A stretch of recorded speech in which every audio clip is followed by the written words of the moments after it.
ஆயுர்வேதம் ஒரு பொக்கிஷம், நம் ஆயுள் நீட்டக்கும் அற்புதம்.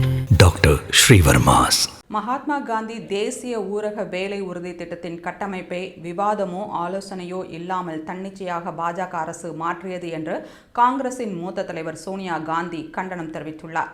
2005ஆம் ஆண்டு காங்கிரஸ் தலைமையிலான ஐக்கிய முற்போக்கு கூட்டணி ஆட்சியில் கொண்டுவரப்பட்ட மகாத்மா காந்தி தேசிய ஊரக வேலை உறுதியளிப்பு திட்ட சட்டத்தில் மாற்றங்களை கொண்டு வருவதற்கான பிபிஜி ராம்ஜி எனப்படும் வளர்ந்த பாரத ஊரக வேலைவாய்ப்பு மற்றும் வாழ்வாதார உறுதியளிப்பு திட்ட மசோதா மக்களவையிலும் மாநிலங்களவையிலும் எதிர்க்கட்சிகளின் கடும் எதிர்ப்புக்கும் மத்தியில் குரல் வாக்கெடுப்பு மூலம் நிறைவேற்றப்பட்டது.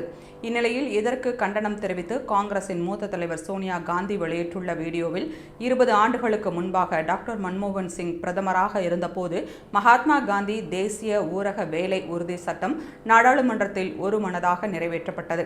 இது எளியவர்களுக்கும் வேலைவாய்ப்பு பெறுவதற்கான சட்டப்பூர்வ உரிமையை வழங்கியது மட்டுமல்லாமல் கிராமங்களையும் வலிமையாக்கியது.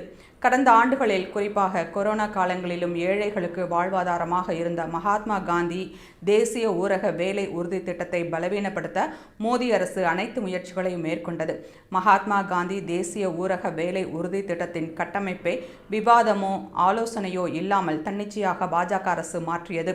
அரசு தற்போது அந்த திட்டத்தின் மீது புல்டோசரை வைத்து இடித்துள்ளது என்று தெரிவித்தார். மேலும் மகாத்மா காந்தி தேசிய ஊரக வேலை உறுதி சட்டத்தை கொண்டு வந்து செயல்படுத்துவதில் காங்கிரஸ் பெரும் பங்களிப்பை செய்தது என்றும் இந்த சட்டத்தை பலவீனப்படுத்துவதன் மூலம் மோடி அரசு கோடிக்கணக்கான விவசாயிகள், தொழிலாளர்கள் மற்றும் நிலமற்ற கிராமப்புற ஏழைகளின் நலன்களை துன்புறுத்துகிறது என்று சோனியா காந்தி குற்றம் சாட்டினார்.